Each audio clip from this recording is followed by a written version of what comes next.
getting inducted. Isn't Austin? God. Austin's official, right, for Paulie? Or they reached out, Cuz posted something. He posts so much spam shit. I don't know. I don't know. I mean, it's got to be either got to be Austin or Punk. You know, one of the two. I would say for the headline, it's got to be Austin, just so they can say they get Austin there. But yeah, Punk would be probably another suitable. It could just be another thing that CM Punk could be upset about. You know, Paulie asked me, but the Triples said no.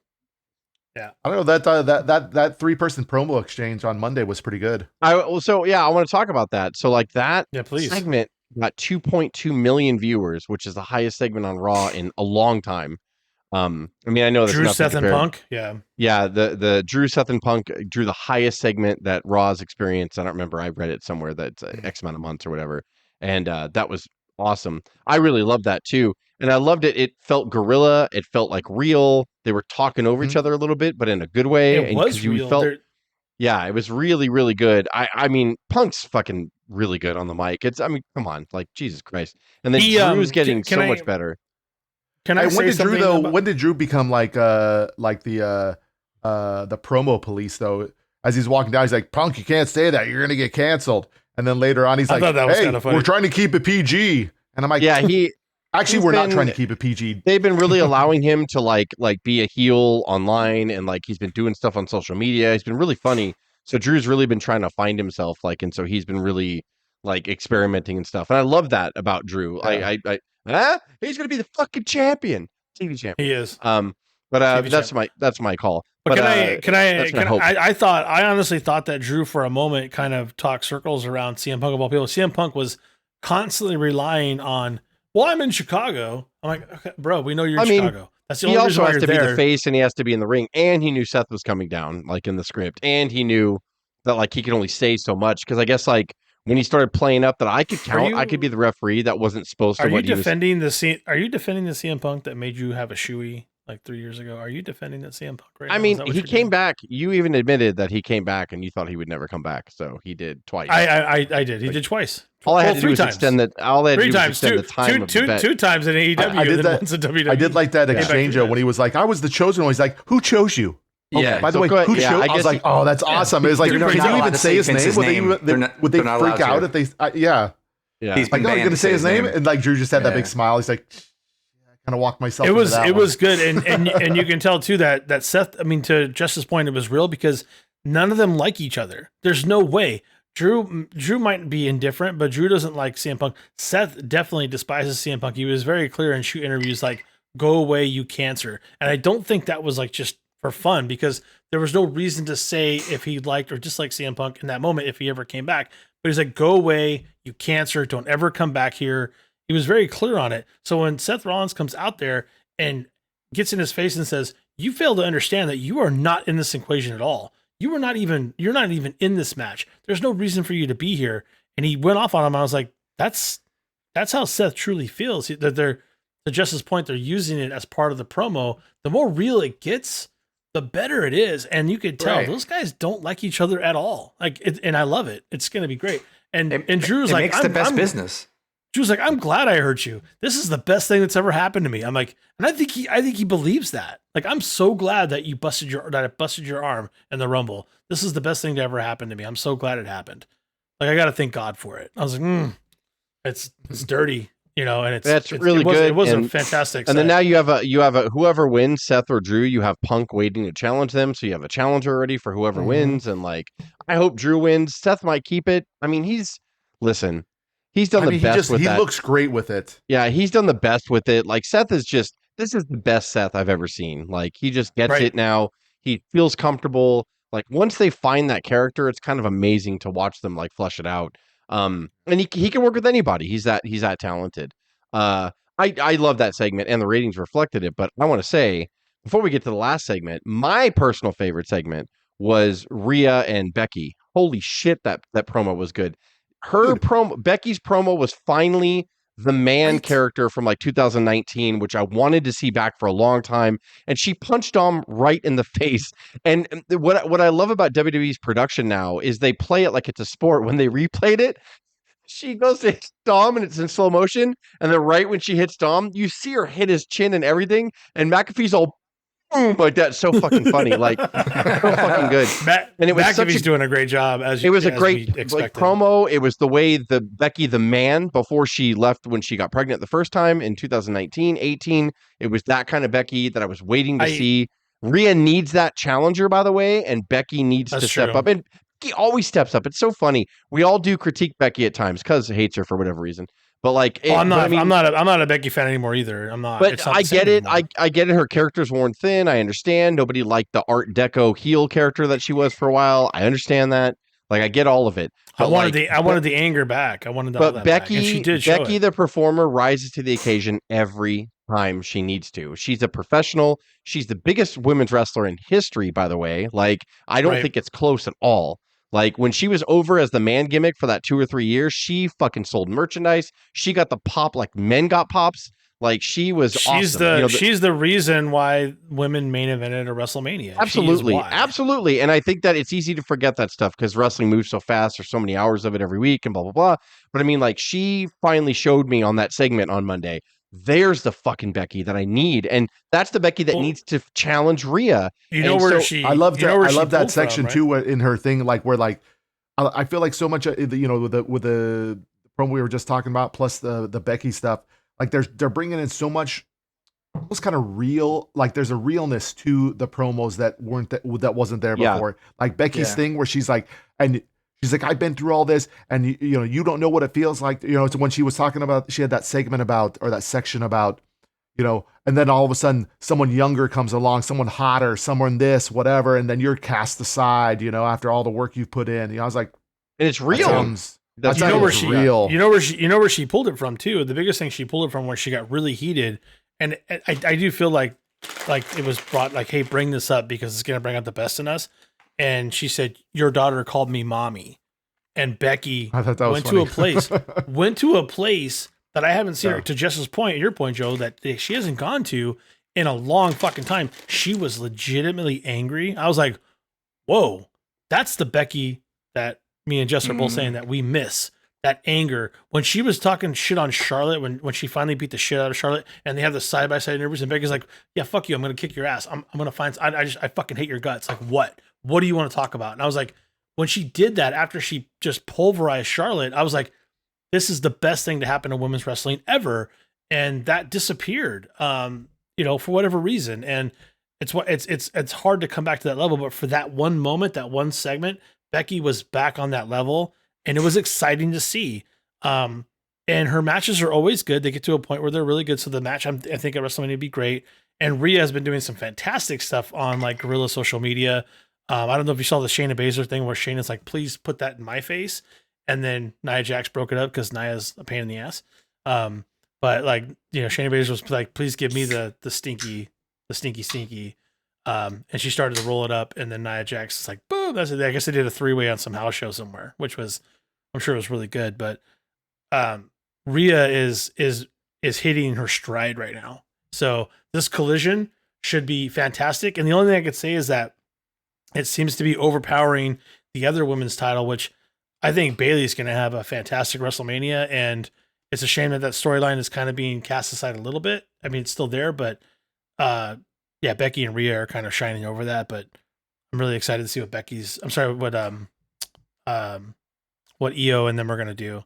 And Becky was on one of the MMA shows or whatever, because Becky released her book, and so she's doing a huge book tour junket. And again, I love it because I don't know what to work anymore. I think Triple H is so good at blurring. He's using social media and outside world to kind of trick us and get people to say stuff. And then, oh God, I don't remember what show she was on, but the host asked her like, "Hey, how come no one's talking about your WWE contract expiring? How much do you have left?" She's like, 2 months. And they're like, have you re-signed? She's like, no one's even approached me about it. Nope. And then he's like, oh. And she's like, I mean, you want me to be honest? Like, no one said anything to me. So I don't know. Like, so again, it could be a work. It could be, and I said it from the beginning when I realized that they were putting Becky against Rhea. I was like, she's either going to pass the torch because she is done, or like they're going to have a second child, because like, and so she's planning for it, and she's going to pass the torch to Rhea after Mania and then leave for a long time and then maybe come back again in a year or two. Who knows? Like that could be in her cards. Or if she beats Rhea because this is her last round. So if she does beat Rhea for some reason at Mania and wins the belt back, it's going to be the last time we see Becky, and she's going to, lose the belt eventually, probably back to Rhea, and then she's going to retire and say goodbye. Like, so either way, I think we're getting like either Becky leaving for a bit or this is her last hurrah or for good before she actually leaves. Yeah. Can I say something that's unpopular with it is you guys all notice that Becky's gone through a major body transformation, right? Like major. She doesn't look the same anymore. I don't like it.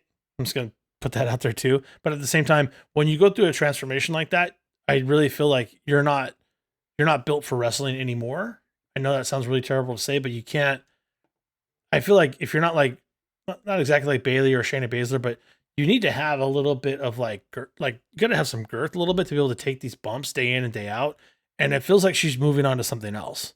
Like I don't know. Yeah, I think she might be done. I think she might be done, or she's going to be gone for a year or so, have another baby, or not even. It doesn't have to be a baby. I feel like something. So if she beats Rhea will have no problem recouping her loss. It's not a big thing. But if they do give the belt to her, it's because I think she's going to say goodbye and maybe lose at SummerSlam. But she might just lose to Rhea, which I hope she does because I don't want Rhea disrupted. I want Rhea to finally be beaten by some face that comes along and earns it and can dethrone her and believe it. So that's why I want someone. I don't want someone to get booked over Rhea and then half people believe it, half people don't. There's nobody that should beat Rhea Ripley right now. There's nobody I think that should. But yeah, no. If Bayley win or if Becky wins, I'm not mad because she might be saying goodbye, and that's fine, and she's earned that. I'll be mad 1,000%. She's earned it, and she'll lose to Rhea in a rematch. It's no big deal. But if Rhea beats her, great. Then that means Rhea stays strong and she keeps going. With her storyline and everything, and they'll have a storyline looks like her and Dom are getting rocky or whatever. So that'd be funny. But I mean, Becky did take a shot at Rhea on the book tour too. Not necessarily, but she's like, we fought so hard to kind of make the women's division not about TNA or whatever. And you have Rhea who comes in and lights up Instagram by showing her ass, and she goes, it feels like it's regressing a bit. And I was like, I don't know necessarily. I don't think so because I don't know. I thought kind of the same thing when I saw that clip go viral, but I was like, listen, it's her body. In other words, Rikishi does it, it's fine and funny because he's heavy. So and that's gross, right? But then when she does it, it's like, oh, she's being sexual. I don't know that. I don't agree with that. I don't know if she did that in her mind. She's Shayna Baszler made it sexual when she's like, right, so it's just kind of look, it's her body. I don't know. Rhea's body is actually just all muscle, so she has a great ass, but it's not like it's the divas and it's just like those skinny Trish Stratus bodies. She's proud of her huge back and muscles, and that ass takes work and muscle. So yes, I watched all the clips. But yeah, I don't think it's regressing the women's division. Single one. Yeah, I don't think so either. I mean, there's no different than I don't think that's any different than the stuff that Liv does or whatever. Yeah, even Bianca has like a sexuality to her that off in the ring, and look as well. I definitely think that they should fight against that, and you know what I mean, and be more equal. And I understand that, but I think the women's division has leaps and bounds over the last decade. I don't think that could be questioned, and you also got to know what environment, what pool you're swimming in, right? If that sells, look, make your money. These people don't have medical coverage unless they buy it independently, right? So it's also didn't Becky do swimsuit, probably, and things and whatever, and save your money. I don't have a problem with them doing this stuff because they got to save their money, and I want their kids to go to college. I want them to be better off because they're falling on the back of their necks for us all the time. They're getting in minor car accidents all the time, with the bumps they take and all that stuff. So good for them, Hey, and if you have that extra, women are just kind of more sexual in society. That's the way it's viewed. So I'm not saying degrade yourself to where you have bra and panties matches. I think we're way beyond that because these women will get in there and fucking steal the show. And, I love that. And I love that that's becoming more equal. Rhea and Charlotte last year was maybe the best match on the card. And we expect that, right? 3. So think about what we as fans, we're excited about that now. Before we'd see a women match, we're like, we're going to see them in bra and panties. Great. Match is going to suck though. But now when we see like that match, I knew we all talked about it going in. We're like, Rhea and Charlotte's going to be fucking good. We didn't say anything sexual. We were just like, Rhea and Charlotte's going to be awesome. And they were. And like, it just was the tag match was so good, it had to follow it. And thank God the storyline was behind that tag match because Jesus Christ, like Rhea and Charlotte tore it the fuck down. Like it wasn't even close. So I love that we go into women's matches now and we're like, that's going to be a great match. We weren't saying that 20 years ago. We were saying fucking women's match. Well, at least it's a bra and panties match. And I know that sounds awful to say, but that's what we were 20 years ago. You know, it's like, but now we can go. Still there. Yeah. We could go fucking, Bailey's going to tear the house down. Fucking Becky and Rhea are going to be awesome. I hate to say we look forward to good wrestling. That's how it was driven. Jerry Lawler was like the driver of like, he said puppies all the time. Yeah.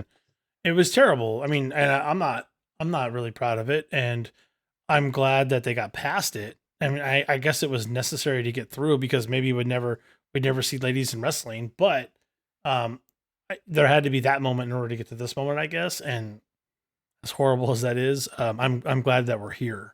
So we're here, and like, dude, I don't even want to say like when a match happens with a woman and we love it. Like, I'm just like, that was the best match on the card. Not the best women's match on the card. That was the best match on the fucking card. And they've had several pay-per-views where the ladies match was the best match on the card. And I'm glad we're at a time where we can finally say that was a good match. Not that was a good match for a women's match. We don't say that anymore. We say that was a fucking good match, man. Like that. The last couple of years, the women's rumble has been better than the men's, and the women's elimination chamber is probably better than the men's. Like at least this year, I'm glad we're there. So yeah, it's like. And I get Becky was probably just saying that on the book tour to, get some people, whatever. Because that's all. Well, it's about engagement. It's about engagement. That's really what makes money now. But controversy sells. Clicks. Let's go to the last segment. The Rock beating the shit out of Cody. Like, so little side story. Mama Rhodes. My son and daughter love Cody. They're 7. So and I let them watch Raw, and I'm glad Raw is going to where we're going to talk about the language and like the edginess that they've brought back or whatever. And we love it as fans because we're in our 40s. But there's a lot of kids that still watch, right? And until you become a parent, it's really weird. Like, you don't think about it. And then they love Cody. And this particular Monday night, they saw Cody come out, they all that stuff. They heard The Rock come out. They had the face-to-face. My daughter was so super stimulated. I can't wait for his battle. He's going to beat Roman. I'm like, you better hope he does, because he may not. I didn't say that to her, but I was like, you don't get too attached to that shit. So she's doing that. And then I paused it because I had to get him ready for, it was bath day and all that stuff or whatever. So we're doing all that stuff or whatever. And then, I put him to bed and I was like, oh, fuck, I forgot I paused Raw an hour ago or whatever. And then so I just fast forward to the end or whatever. And then I saw that and I was like, I am so fucking glad that my 7-year-old didn't see Cody get the shit beat out of him and bleed and get strapped and, with the belt or whatever. It's so weird that I loved it. Piece of shit. I loved it. Yeah. And then get called. But I don't know if my 7-year-old wants to see that. It's drama. It's great. But I was like, ooh, I don't know if I was ready. I'm glad they didn't see that. But I was like, if I would have left it live, they would have fucking saw Cody get the shit beat out of him. And you know what? They might have absorbed it. And it was a really long segment harder, on top of that. What's that? I said, I thought it was a really long segment as well. Yeah. It lasted a long time. He beat him from the back. He beat him from the back out the door. He was letting him crawl in the ground while he's talking shit. Yeah. And it got worse after they went off the air too. It got nasty. By the way, we can all agree that the biggest, besides the 80s, which the 80s worked. I think we were more of an innocent society in the 80s, right? But the Attitude Era worked because everything was real. NWO was real feeling. And so they were able to do edgy stuff. Then they did the Attitude Era, which was Jerry Springer and all that stuff. Hey, that stuff sells. And I've always noticed that if you appeal to college students and older high school students, they make so much money. Vince, I think, always regressed back to the little kids, the 8, 9, 10-year-olds, because in his mind, he was business. Well, if you're 9 and 10-year-old like this product, the mom and dad have to agree to take them to a live show. Now, that's 4 tickets I just sold because the mom and dad are going to go with them, or at least one of the parents, and then you have the kids. So, you know what I mean? So that's what Vince's strategy when wrestling was down. But when wrestling's popular, it's always the college students. It's always the fucking young adults because it becomes cool. You're doing edgy, cool shit like this. And I love it. As a fan, I love it. It's just so funny. As a parent, I look at it and I'm like, I am so glad they didn't fucking see that. But at the same time, they're going to see tons of clips because they're going to play that, when they do the video package leading up to the match at Mania, they're going to show it. And then my daughter's going to have to understand and process it. But it's just so crazy. I just thought it was a funny story. And I was like, I loved it. But I'm like, I didn't realize what a bullet I just dodged right now. Like, I was like, God, they wouldn't have not understood that because they've been watching like this. Like, you don't want to have. Rock said a bad word. You can't have the talk that it's not real because you wanted to suspend disbelief for right now. I've already told them. I already told them that it is. That was the thing. It's not real. Yeah, because I figured it out for myself as I grew up or whatever. When I started watching at 10, and then I realized, okay, this is probably fake. But like, I think I had a friend from high school tell me. They're not high school, but he was in high school. He lived on my street. I was younger than him, and he's like, it's fake, right? I'm like, yeah. Like, and then it kind of just hit me. But like, to them, originally I said they're professionals. They're trained to do this.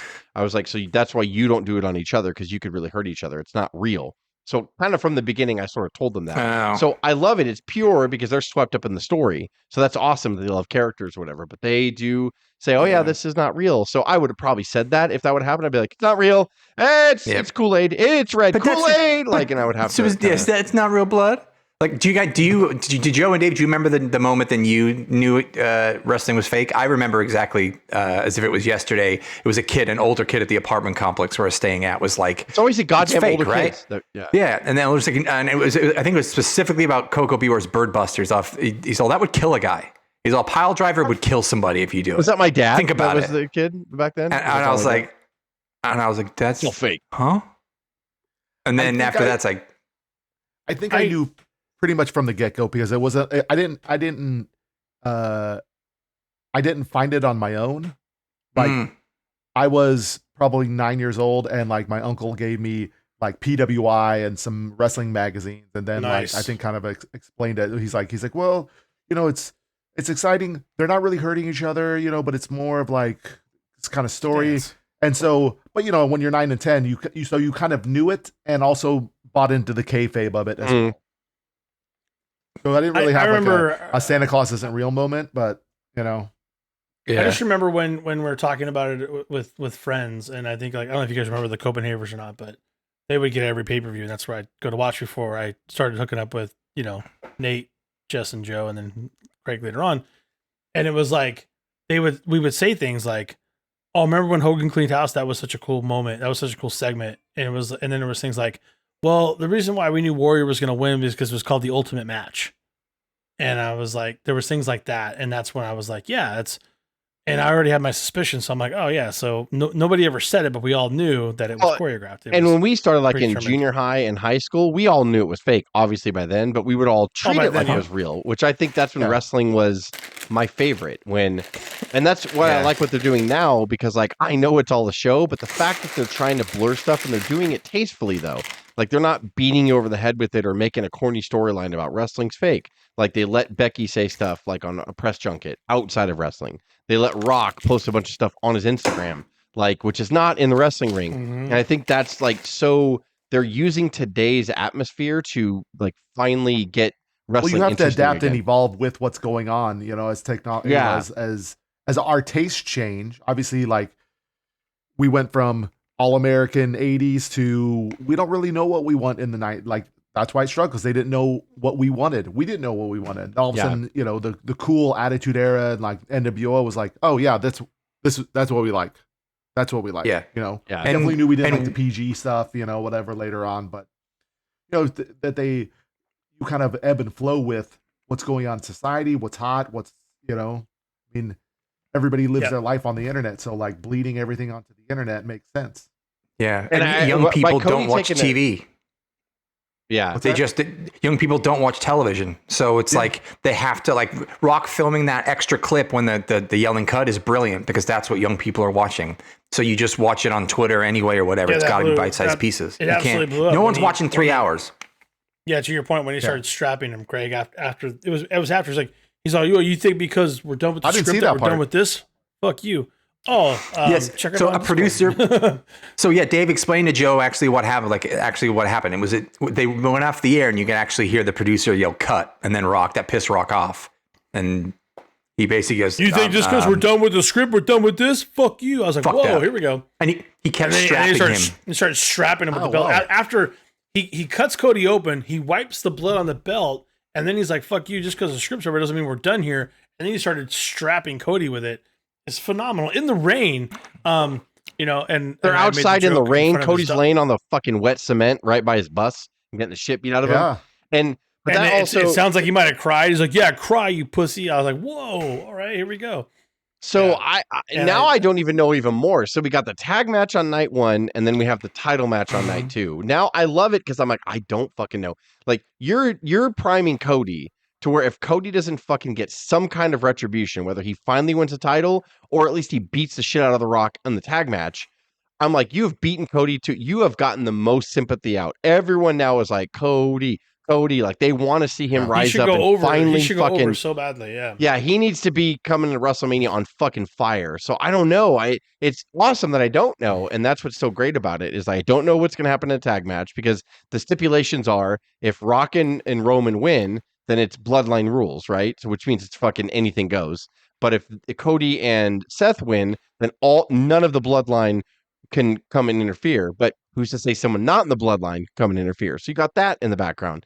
Then it's like I love the fact that they're still pulling us in. It's all done excellent. Like it, and let's you got now that we're talking about it. Uso, you got. I think 100% that like Rock and Roman win the tag match, and then it has to bloodline rules, which makes it even more insurmountable. Because then Cody, Cody can have people come out. We'll have cameos. Everyone's saying that the glass is going to break and fucking Austin's going to come out because he feuded with The Rock. What a way to put Cody even more over is to sprinkle a little Austin dust on him. Yeah, and they say Cena might come back, so it might be a lot of legends from the past coming out to put them to rest. And honestly, like I know this is a thing I'm gonna say right now.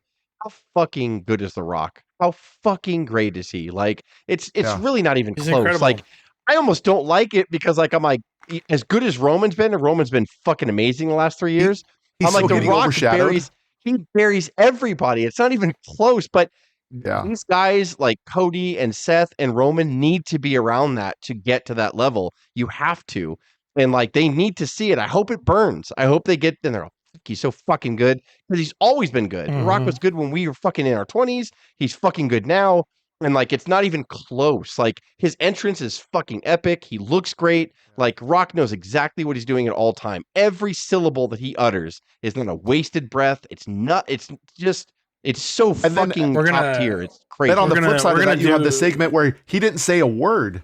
Yeah. And it was still awesome. It was fire. I was like, I watched that whole segment. I'm like, this is great. I mean, like they didn't speak at all.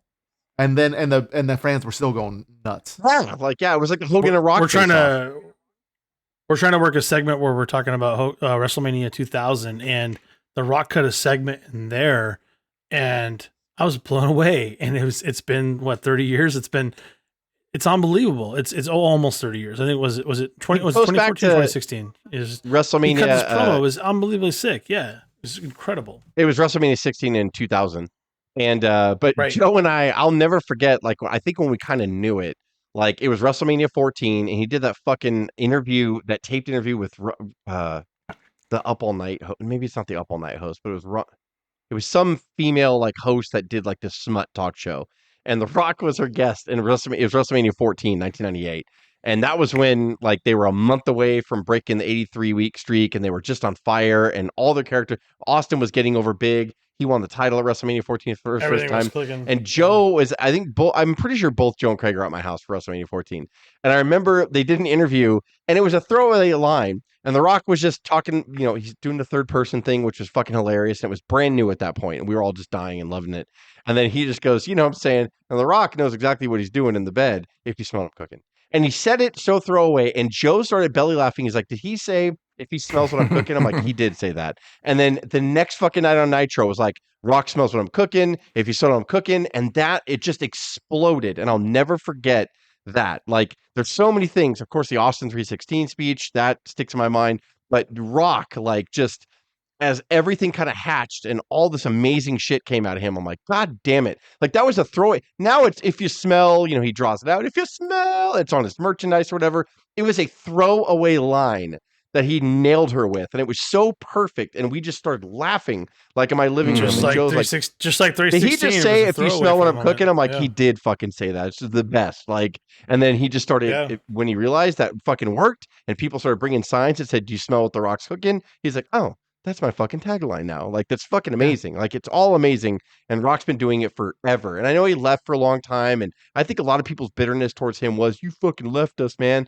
I'm like, yeah, I know he did, but he made a lot of fucking money in Hollywood. So, he did the right thing for himself. You gotta go do other stuff. You gotta grow. You gotta go dude's worth $1 billion. Hey, man, we're all protective wrestling. Wrestling fans are so protective. It's like we love someone until you want to leave the wrestling circle. Well, fuck you then. And then now that he's back, everyone is like, how he's so fucking good. I'm like, I know he's been good forever. He's always been fucking good. Like, he's one of the greatest. He's one of the greatest of all time. Like, that's it. End of story. And he's the biggest. But if he never moved on, then Cena doesn't get his bit. Then Roman doesn't get his bit. Then Lesnar doesn't get his bit.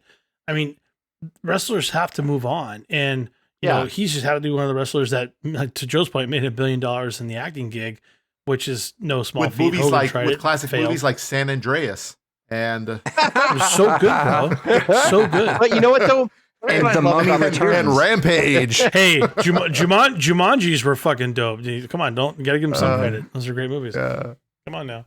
I did actually like that movie. That what is that? Red Notice or something? Or that was a Netflix one. Yeah, I didn't see it. Yeah. Oh, that's right. It's funny.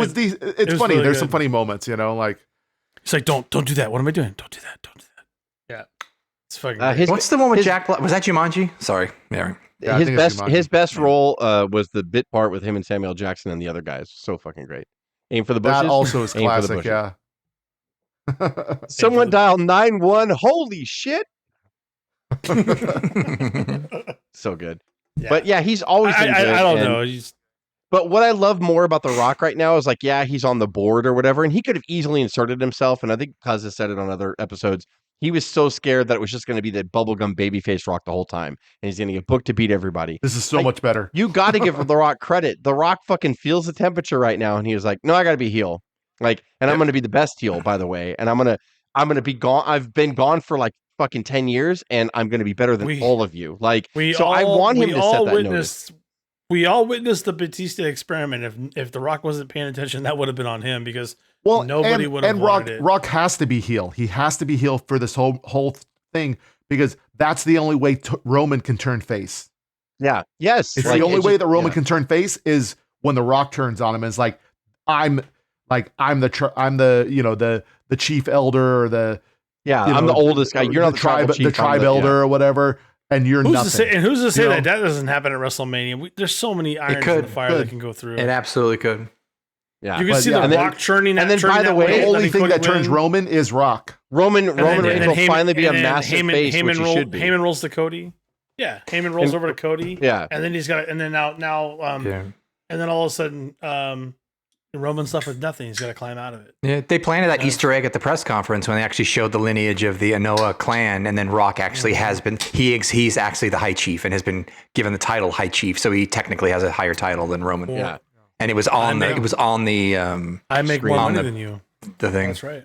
I make way more money, so I get the High Chief. And by the way, so he's always been a big guy. He's been an amazing athlete, Rock. But now, I mean, just the size of him. He's huge. Like he's huge. I'm scared of him. Like, I know.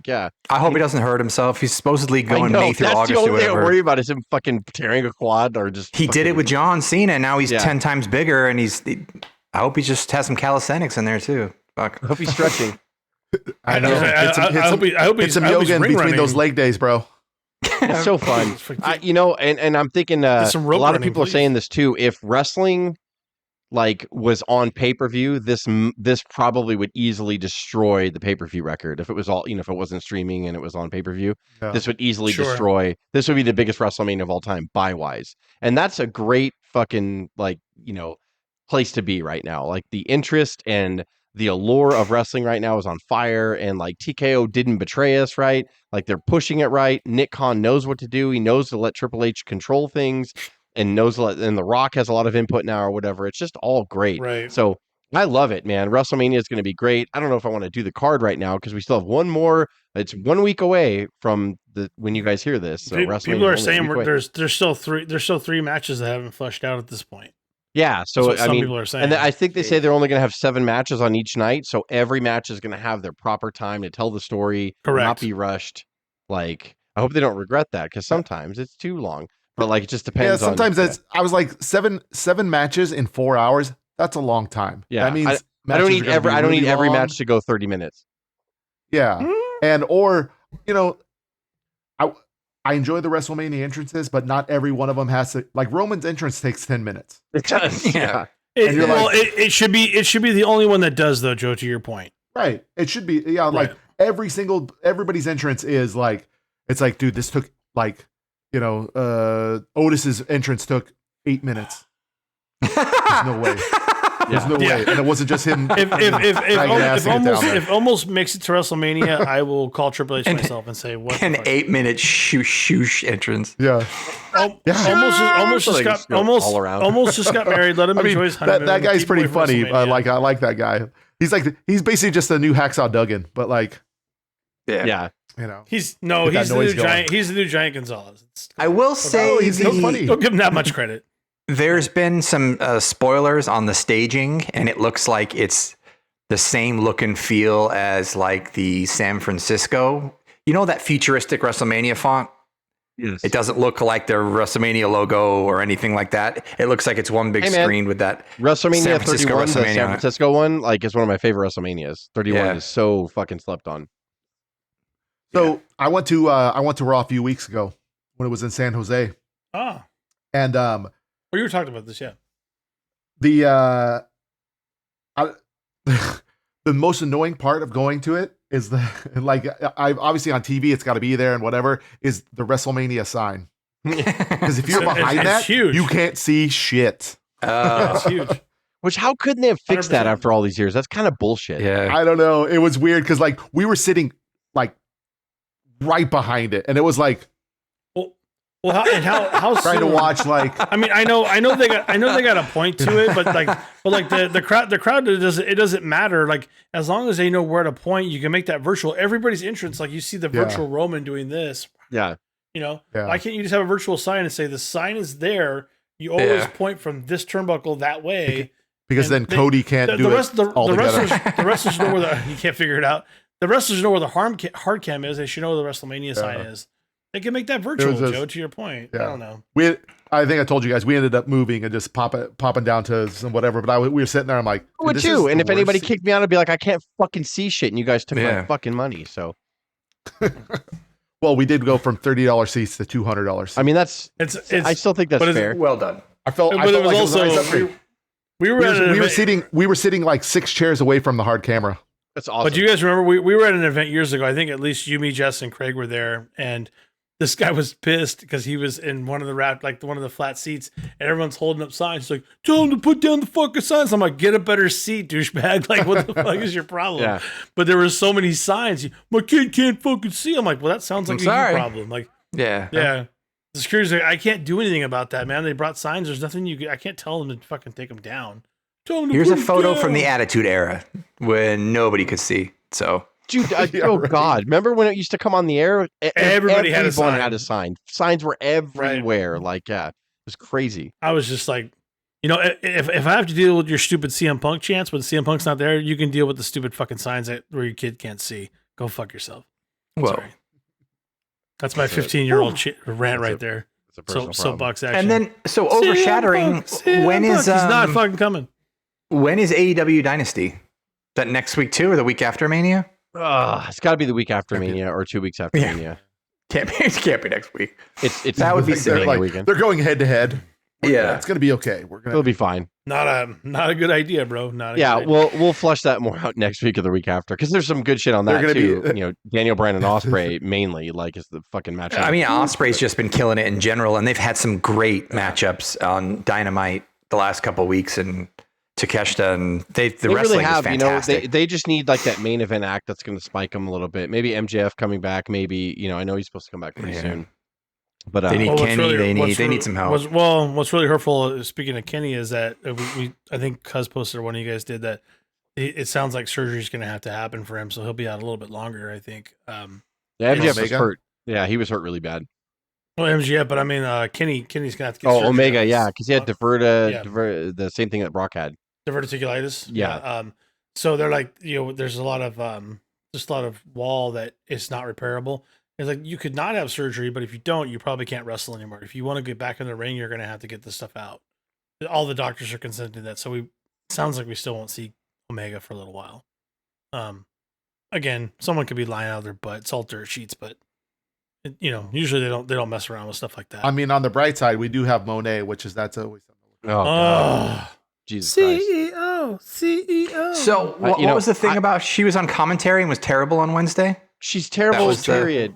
She's terrible. Listen, anytime she gets in front of a microphone. I want to be wrong. I want to be wrong, but like, she's going to be the leading example of sometimes you think you want out of the machine, but you really don't want out of the machine. And now she's going to realize like, oh, I'm not that good. And like, I'm not, she's good in the ring. She's talented in the ring.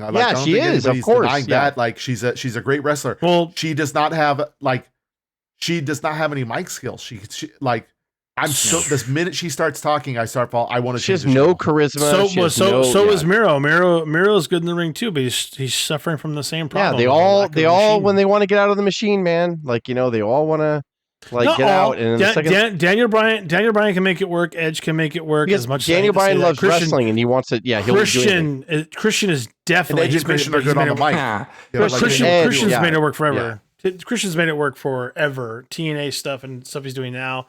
He's a gem. Edge shouldn't beat Christian. I'm so pissed. You know what, Craig? It's going to come back. It'll be fine. It's going to come back. It was a great match. It was a great match. It was. But yeah, Christian will be back. Are you kidding me? Like, there's no way he's going to be silenced. The patriarchy. That's so fucking funny. They're fantastic. God damn it. This character is the best. He's so fucking great.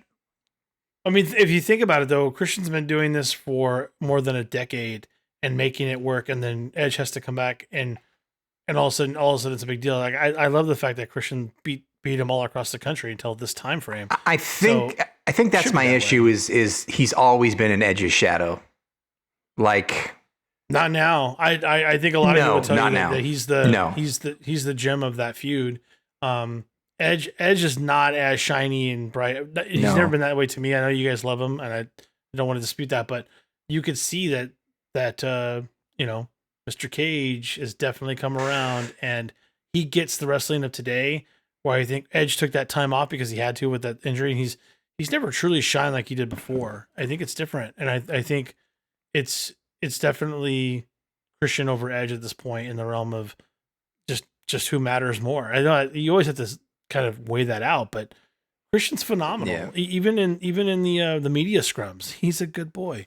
I mean, it's incredible stuff. Well, Christian has been able to reinvent himself to make himself more interesting. And Edge feels a little bit tired. Yes. Like, his character feels a little bit tired. It's that you can only be intense for so long, and your intensity at 52 or whatever is just it feels tired. You can only hide do something else. I'm going to change it up a little bit. The other. You're like, you can't do that for. I mean, that was a dream of those guys too. Like, to have it in Toronto and to fight in the or the Maple Leafs box, and that was probably the best night of their lives, to fight each other, childhood dream, and then end with, and of course the feed screwed up because AEW is always going to AEW. Like, the feed screwed up on the final nut shot or whatever. It sounds like you said WCW is going to WCW what? Yeah, sounds familiar. That's unfortunate. I hope that doesn't continue. We don't want. They're in good shape. The product's great. They just need help. Yeah, well, they need a big.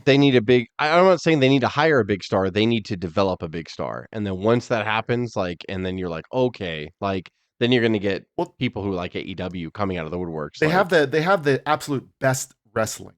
Yes. Sure. It's buying and by the way, they do not because WWE is not as good, but like AEW is like like a wrestling's fan is their wet dream. You know, it's like every match is good, it's intense, it's all strong style, everything. You know, like there's this awesomeness to every match, but they keep forgetting about the. You know, it's like the story. You know, like they forget about the story. It's like Daniel Bryan is an amazing wrestler, but he has a hard time telling a story. You know, we're like the Miz might not be as good as him in the ring. You know, like that goes back to their old feud, but the Miz is an amazing character and an amazing storyteller. And you know, it makes you want to follow. Well, and the machine is the machine for a reason. Vince was working on that since 1982 for a reason. Like since 1982, it's been perfected. This machine, it's never been interrupted. It's gone through low points, it's gone through high points, but it's never been interrupted. And I think people critique AEW. They try to critique them and put them on the same level. I'm like, how? How do you compare AEW, a company that's been around for 40-year company against a 40-year company? It's not fucking Why are you even doing this? Like, don't watch AEW and expect WWE stuff. Why would you do that? Like, why watch it? Watch it for the reasons that work. I mean, to the point, the wrestling is on point, but we can still sit and critique and say this is what would make it better. Sure, of course, but they've got time. They got time to do that, and it's not the same wrestling set where this is. I mean, again.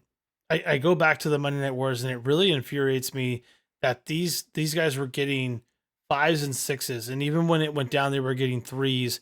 And AOL was not willing to pick up wrestling just because they didn't like it. I think it was incredibly selfish on their part and incredibly wasteful of money. And I think there was just a different stigma on wrestling then that really makes me mad because WCW could possibly still be around. I know everybody says they lost money, and I get it, but if you're getting ratings like that, you could trim the fat. You could figure it out. Well, they weren't getting ratings like that in 2000. In 2000, were they? 2001. But they were still getting into the 2s and 3s that people would die for today. Like you're not getting those kind of ratings now. And even when they went under, they were getting those kind of ratings. And I know Jess said they lost somewhere like around like 50 million towards the end or something like that. And I get it. But there was a time where WCW didn't draw a dime for like 10 years and they were still hanging around. And I just feel that when it was making its most money is when it was discriminated against the most. And luckily for us now, that will never happen again because AEW, while they sign big contracts, they still understand the TV deals. I think Tony Khan understands more than we'd like to admit. And they're going to find a way to be profitable if they're not profitable already. And no one's going to let them go away. That's too good of a product, even if Tony Khan has to stop and sell. Like, I don't think that's going to ever happen, but we'll never see the likes of WCW again. But it still infuriates me that you see those kind of ratings and you couldn't figure it out. And you ran reruns of Matlock or some shit probably at that time, a week later or whatever you did on those broadcasts. And it's maddening. It's just any rival promotion that comes up against WWE is going to be anti-WWE. It has to be. Most wrestling promotions, because there's no competition anymore. So most wrestling promotions that come up or be like, I don't like that product, so now I'm going to create this. So of course it's going to be different. But it's so weird that wrestling fans get there and they're like, it's not like WWE. Right. And then when they try to do stuff like WWE, oh, it's bullshit. It's WWE light. I'm like, so you are automatically fucking cutting them off. It makes no sense. As wrestling fans, we fucking love it. Like, I'm like, oh my God. Like, oh my goodness. I'm Pat Patterson. Like, I loved it when WCW finally came. Even when WCW sucked in 91 and 92 and they were fucking shitty. 93 was one of my favorite nostalgic years for WCW, 93, because I loved it. Were they selling at arenas?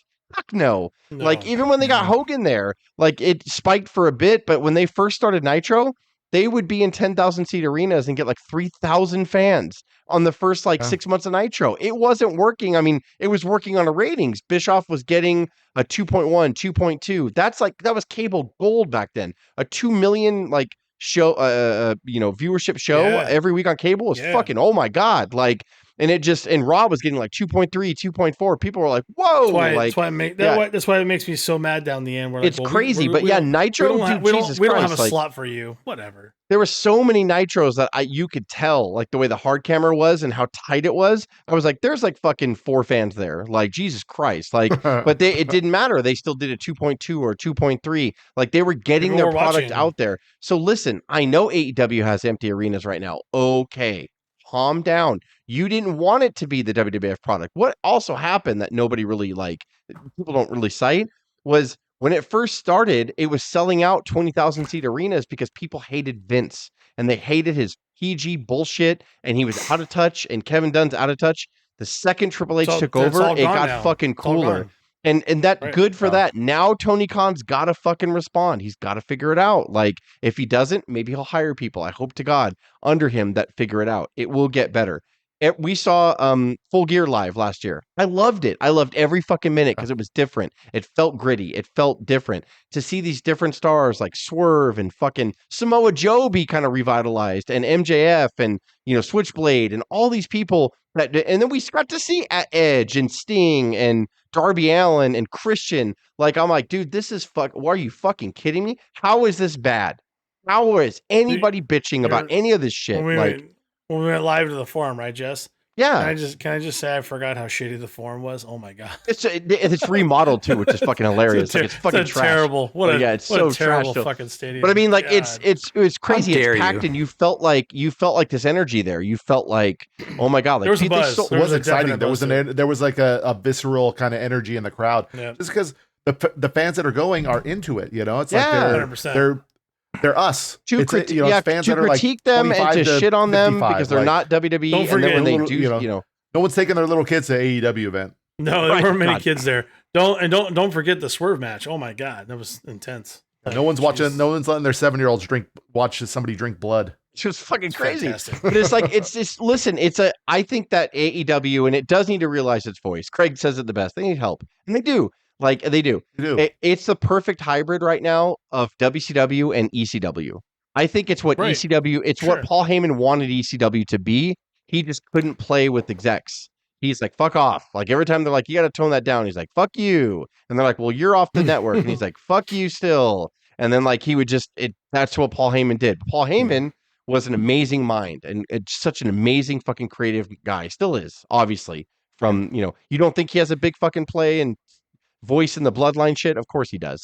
Like, you know, but yeah, ECW and WCW, if they had a baby, it would be AEW. And that's why I'm like, I appreciate AEW. I'm like, oh, good. Yes, I hope WrestleMania blows my dick right off. Like, just it flies across the room right out. Wow. But I love AEW. I don't want it to go away. Sounds like a South Park episode. No. And Tony Khan is a billionaire, and he will, as long as he's still interested and loves wrestling, AEW will always be around. He has the advantage, Craig, over anybody in WCW. Can you guess what that is? What was the biggest critique on WCW? The buck never stopped anywhere. There was never one final boss. I'm like, there is now. And people are still wishing death on him and wishing that he'd go out of business. It's like, you guys are fucking money. Stupid. You finally get this renegade promotion that has the buck stops there. Paul Heyman, the buck stopped with him in ECW, but he had no money, and definitely couldn't budget fucking money to save his life. But I mean, like, Tony Khan has money, and the buck stops with him. So it's there. The formula is fucking there. What you don't want to do is piss him off and make him not love it anymore. Because if he goes away, it goes away. So yeah. For all his faults, like, if like he's all, this is just not worth it anymore. Fuck it. He owns Fulham in the Premier League. He has a job at the Jags. Like, he apparently sleeps 3 hours a night or whatever, and he still loves AEW and wants to do this. Sounds like somebody bullshit. You know. So, sounds like somebody who worked on a promotion for 40 years. Yeah, you know the funny the funny thing about it is, if you go back to 1984 and you see the quality of work that went into wrestling then, because they didn't know any better, and you compare it to the quality work that Tony Khan is putting out, oh my god, it's not even close. It's not even close. It's not even close. So can we give Tony Khan 40 years if he's willing to do it and see what happens? Right, like give him an NWO storyline. That's all he needs, right? Like, I know that's lightning in a bottle, but that's all he needs. You know what? But it'll eventually come. They'll find something. They will. Yeah. Sorry, Craig. WWF wouldn't let Kevin Nash or whatever want to be on camera or something for AEW. But I bet you if a phone call's been made, Dustin would appear next week at Mania, and Tony would have no problem with Dustin helping Cody. Like, I know people wouldn't want to label Tony as that. Tony would. Even though he speaks out against them, he was speaking out against Vince. It wouldn't go the other way.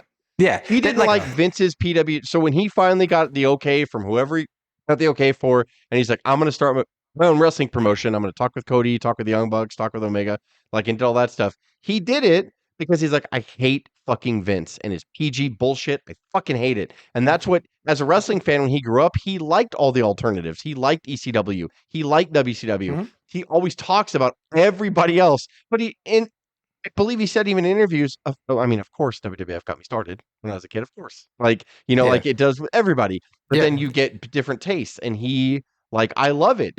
We need it. We fucking need it. And the biggest thing about the Sting retirement was not seeing the WCW footage in the packages, and that bullshit really bothers me. Just give it up and give the rights to the fucking. But like, for all the shit they're letting things go though. Right. They allow people to be there. They just couldn't. It's be on better TV. than it has been. It's starting to loosen up. And if Tony makes that next step of the olive branch, we could see some cross promotional stuff maybe in a few years. Who knows? It's way different than it was. We have to take some baby steps on that. But I agree, not seeing the WCW stuff was bullshit. But yeah, it was really all cool. the critique that he gets and everything like that. I'm like, how perfect was that night? And I think it was. I don't know what it was about Sting. Maybe it was Tony Khan's, like, his child coming out. He just never booked Sting bad, and then it ended perfect. And out of all the mistakes he's made, where I'm like, what the fuck happened to that storyline? Or why the fuck didn't you pay that off? Whatever. With Sting, and maybe Sting had a lot of say in it because he's like, look, I'm just not going to wrestle singles, so I ain't going to do a 20-minute match. I'm not young. That whole thing. But Tony I'm Khan, 60, asshole. Yeah. I still think fondly about that night. And that night was over a month ago or whatever. Like, Sting's retirement to me as a wrestling fan, I still think about it. And what a perfect fucking night that was. Like, it's the closest to perfect you can get. Yeah. And how fitting that Tony Khan knew where he was and Sting knew where he was. He's like, I've made my money and my name everywhere else except the machine. So it makes total sense that I say goodbye outside of the machine. And when those dumb rumors came up that, he's going to be next year at WrestleMania, I'm like, no, he's not. I believe he's not. I believe that Sting he understood. He tasted the WWE Kool-Aid. He's like, it was fine. It was great. And I'm glad I got to experience it. But yeah, I don't like it. Like, and besides, you'd be talking about him working a singles match and with Taker or something, and neither of them can do that anymore. It's just it would have to be a cinematic match, and there'd be ghosts and ghouls and zombies. AEW is small enough for someone like Sting to work a tag match. Scorpion bites him. But if Sting came back to work a tag match, like what's in WWE? What's the point? Like, that doesn't make sense. It's too big of a stage. It doesn't fall into the machine the way it should. It's not the same. So I think, just to your point, it ended where it needed to end, and it was beautifully done. It's as close to perfect we'll ever get for anyone's swan song, And he sold out a building, by the way. The first, the very first Clash of the Champions was in the building he retired. And they only had like 5,000 or 6,000 fans in that building. He had almost 17,000 in that building when he retired and said goodbye. I don't know of a better bow you can fucking put on. And I don't think Sting's ever been wrestling drunk. I think he's always like, some people can't, they crave the spotlight and they got to come back. Like, Flair, Hogan, like they just can't fucking let it go. But like Sting was like, no, like he's never been a mark for himself, like, which is fantastic. I think he's just like, no, this is the proper ending. I had a great time with Darby. I'm putting him over. I really liked Darby, and like we meshed together well, and we had great matches, and like great. Like, I'm out now. Like, like they said too. The only thing they had to override him on was he wanted to go out on his back, and he wanted to lose. Absolutely not. Nope. Like even the Young Bucks, to their credit, I guess the Young Bucks were like, no, we're not beating you. And like Sting's like, yep, you are, yep. And then I guess Tony Khan, Darby, and the Young Bucks cornered him in the locker room like a Dynamite before, a couple. They said no. They're like, no, you're going to win, and that's it. Everything else you'll get. What have they done with those tag titles? Did they put them up? Yeah. Like, what's I think they're still doing a tournament now, if I'm not mistaken. Yeah. Okay. Yeah. I mean, sorry about all the people that died of the glass injuries. Yeah, sorry, buddy. Yeah, that was crazy. To say that Sting last match, he went through glass. I know. We talked about that. That spot for Darby. I talked to Cuz about it. I know some of you disagree, but I'm like, why? You could have taken that out and been just fine. It didn't need to happen. It didn't do anything. Jess was more mad about it because of how telegraphed it was. You knew he was going to get pulled out of the way. Yeah. Spraying the fans, I didn't give a shit about him. Like, price you pay. But like, with the dumbness of it and the setup and you're gonna sit that close, you're gonna get wet. Hey, if you're gonna get that close to Paul Bearer, you're gonna hear some racial slurs. I'm just saying. You're gonna get close to Paul. It's hilarious. You should expect to get either. Dave is referring to a story where Paul Bearer yelled at us and said horrible things when if Tony Khan has taught us anything, over the last 4 years or whatever, it's that you will get blood splattered on you or glass. I don't know which. It's going to happen, so just deal with it. Yeah. You better be ready to take glass in the face. You better be ready. Fucking glass in the face. Right. Like, You're in the match, God. right? It's very virtual. It's a very new experience. The real question was it sheer glass or was it's real glass? People I are like my fucking hand. I think it was like tempered or whatever. So yeah, whatever, doesn't matter. And the People fact that got cut. 64-year-old Sting said like, just you can go and whip me in the corner in it. That's fine. Yeah. Like, and they're like, okay, let's do that. All right. All right. Should we wrap it up? Yeah, next week we'll probably I'll run down the card of WrestleMania next week, but we are very close to WrestleMania. I didn't watch SmackDown tonight, so this show's worthless. Because we're supposed to be topical, but I did not watch SmackDown because I was doing other things.